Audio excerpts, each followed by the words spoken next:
ये इस कवयित्री के बारे में हम जानकारी प्राप्त करें हैं। और उसके बाद यहाँ पर देखिए विषय प्रवेश, विषय प्रवेशम, ये मेन इम्पॉर्टेंट हिंट्स इसमें रहते, इसलिए इसे ध्यान से सुनना और पढ़ना, और पढ़ने के बाद और लिखने की प्रयास करना, कोशिश करना चाहिए। विषय प्रवेश में क्या लिखा है?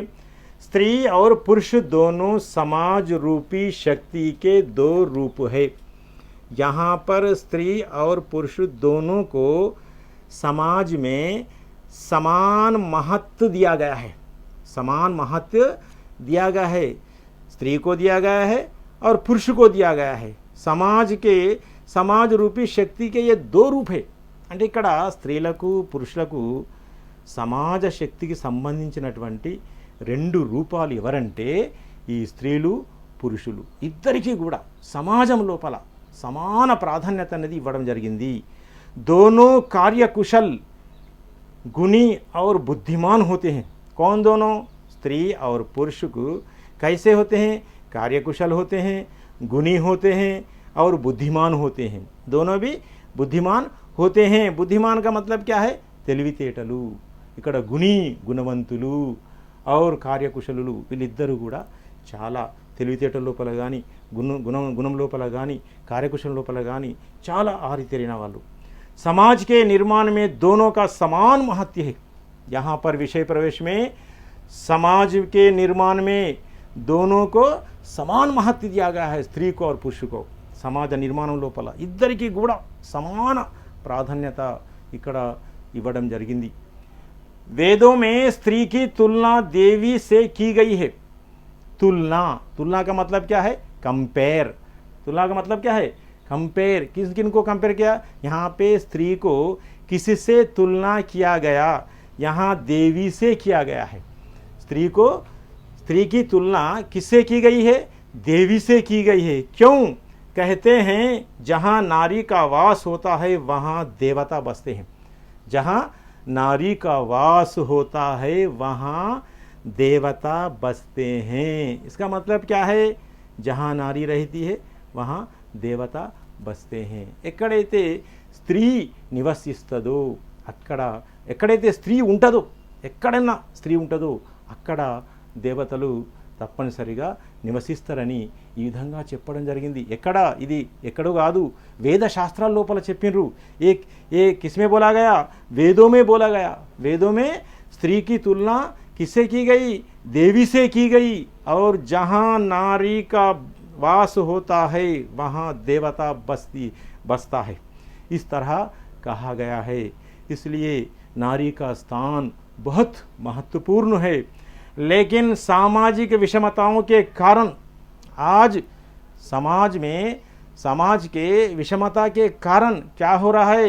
अपने आँखों के सामने भ्रूण हत्याओं की देखी जा रहे हैं। आज भ्रूण हत्या हो रहे हैं। ऐसी घटनाएं को हम क्या करना चाहिए? हम सब मिलकर, सामाजिक मानवीय अपराध है ये। कैसे है ये घटना? जैसा कि भ्रूण हत्या हो रहा है समाज में, गर्भस्थ शिशु को मार डाल जा रहा है और अत्याचार कर रहे हैं, वैसे भ्रूण हत्याओं को हम क्या करना चाहिए? वो कई का अपराध है? अपराध मीन्स नेरमु। अपराध मीन्स क्या है? नेरम। कैसा है? सामाजिक है नेरम, मानवीय अपराध है। ये दो भी सामाजिक और मानवीय अपराध है। इसलिए ऐसे अपराध को समाप्त करना बेहद ज़रूरी है। कैसे अपराध को? ये भ्रूण हत्या जो हो रही है समाज में, वैसे अपराधों को क्या करना? हम समाप्त करने का प्रयास करना चाहिए, बेहद ज़रूरी है। కాబట్టి ఈ సమాజం లోపల ఎక్కడైతే గర్భస్థ శిశువును చంపేస్తారో, అత్యాచారం చేస్తారో, భ్రూణ హత్యలు జరుగుతాయో, కాబట్టి వాటన్నిటిని కూడా మనం సమాప్తం అనేది చేయాలి, ముగింపు పలకాలి అని ఈ విధంగా విషయ ప్రవేశం లోపల చెప్పడం జరిగింది। इस तरह विषय प्रवेश में नारी का स्थान के बारे में महत्वपूर्ण स्थान कहलाया गया। इसलिए दोनों समाज में स्त्री और पुरुष को समान बताया गया, इसलिए समान महत्व बताया गया।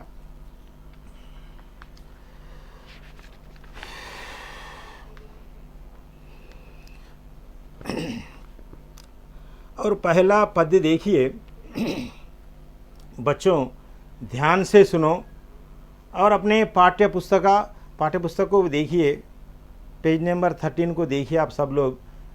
माँ मुझे आने दे, डर मत आने दे, माँ मुझे आने दे, डर मत आने दे, फैलूंगी तेरे आंगन में हरियाली बनकर, फैलूंगी तेरे आंगन में हरियाली बनकर, लिपटूंगी तेरे आंचल में खुशबू बनकर, माँ मुझे आने दे, डर मत आने दे, माँ मुझे आने दे, डर मत आने दे, मेरी खिलक और ठुमकते कदमों में, मेरी खिलक और ठुमकते कदमों में घर का सन्नाटा बिखर जाएगा, जो पसरा है पिता के दंभ भाई की उद्दंडता के कारण सदियों से, माँ मुझे आने दे, डर मत आने दे, माँ मुझे आने दे, डर मत आने दे। यहाँ पर पहले पद्य में किसके बारे में कवयित्री मृदुल जोशी बता रही है? यहाँ पर माँ मुझे आने दे, डर मत आने दे, माँ मुझे आने दे, डर मत आने दे, फैलूंगी तेरी आंगन में हरियाली बनकर। यहाँ पर बेटी माँ से क्या क्या कह रही है? बेटी माँ से क्या कहकर पुकार रही है? देखिए, फैलूंगी तेरे आंगन में हरियाली बनकर। यहाँ पर देखिए, फैलना मीन्स स्प्रेड, फैलने का मतलब क्या है? स्प्रेड। हरियाली ग्रीनरी, पच्चदनमु, और सन्नाटा क्वाइट निशब्दमु, और दंभ मीन्स प्राउडनेस, प्राउडनेस का मतलब क्या है? गर्वमु। यहाँ पर पहले पद्य में माँ मुझे आने दे, डर मत आने दे, मेरे आने से तो मत डर, मुझे आने दे, दुनिया में आने दे, मुझे दुनिया में जन्म लेने दे और दुनिया में मुझे खुशी मनाने दे, मैं भी दुनिया में आना चाहती हूँ, माँ मुझे मत रोक, माँ मुझे आने से मत रोक। कौन कह रही? बेटी अपने माँ से कह रही है, बेटी अपनी माँ से पुकार रही है। कौन सी बेटी? वो अंधे की बिटिया और गर्भस्थ शिशु, ये इस तरह कहकर बुला रही है। क्या कह रही है? तेरे आंगन में मैं हरियाली बनकर फैलूंगी, तेरे आंगन में, आंगन मीन्स वाकिली, आंगन का मीन्स वाकिली। यहाँ पर देखिए, तेरे आंगन में हरियाली बनकर फैलूंगी, मैं कैसा फैलूंगी? तेरे आंगन में हरियाली बनकर फैलूंगी। ఇక్కడ గర్భస్థ శిశు తల్లితో ఏమని సంబోధిస్తూ ఏమంటుందంటే, ఇక్కడ మొదటి పద్యం లోపల, అమ్మ నన్ను రానివు, మా ముझे ఆనే దే, అమ్మ నన్ను రానివు, నా రాకతో నువ్వు భయపడకు, నేను ప్రపంచం లోపల నాకు కూడా జన్మనెత్తే నాకు ఉన్నది, జన్మ నేను కంపల్సరీ ఎత్తుతా, నా జన్మకు నువ్వు అడ్డు రాకు, నేను కూడా సంతోషంగా ఉంటా, నా సంతోషానికి నువ్వు అడ్డు రాకు అని ఈ విధంగా చెప్తుంది. ఫైలుంగి తేరే ఆంగన్ మే హరియాలి బన్కర్, ఏమంటాంది? నీ ఇంటి ముంగిట నేను ఎలా వస్తా? నేను పచ్చదనమై మొత్తం విస్తరిస్తా. ఫైలుంగి, ఫైల్నా మీన్స్ స్ప్రెడ్, ఇక్కడ విస్తరిస్తా. ఏ విధంగా? ఆకుపచ్చగై, పచ్చదనమై నీ ఇంటి ముంగిట నేను విస్తరిస్తానమ్మా, నాకు రానివమ్మా, అమ్మ నన్ను రానివు, నన్ను ఎందుకు ఆపుతున్నావు, నా రాకతో ఎందుకు భయపడుతున్నావు? लिपटूंगी तेरे आंचल में खुशबू बनकर, और अंधे की बिटिया क्या कह रही है माँ को? तेरे आंचल में मैं खुशबू बनकर लिपटूंगी, तेरे आंचल में मैं खुशबू बनकर लिपटूंगी. खुशबू మీన్స్ సుగంధము, ఇక్కడ మంచి పరిమళం అంటారు. खुशबू बनकर आंचल में అంటే నీ కొంగు, आंचल మీన్స్ ఇక్కడ కొంగు, आंचल का अर्थ क्या है अपने तेलुगु में? కొంగు. నీ కొంగు అంటే నీ కొంగు చాటున నేను ఏ విధంగా వస్తా? నేను సుగంధమై మొత్తం కూడా విస్తరిస్తానమ్మా, ఈ విధంగా చేరుతానమ్మా అంటుంది. నీ కొంగు చాటున నేను ఎట్లా? ఖుష్బూ బన్కర్ అంటే నేను బాగా సుగంధంగా పరిమళంగా నీ కొంగు చాటును నేను విస్తరిస్తానమ్మా.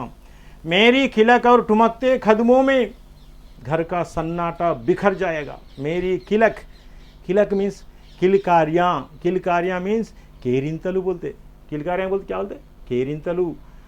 और ठुमकते कदमों ఏదైతే అడుగులు, కదం మీన్స్ అడుగు, ఇక్కడ టుమక్తే కదుము ఈ తప్పుడు అడుగులు. సాధారణంగా గర్భస్థ శిశువు అడుగు వేసేటప్పుడు ఈ విధంగా తప్పుడు అడుగులు వేసుకుంటూ ముందుకు నడుస్తూ ఉంటుంది.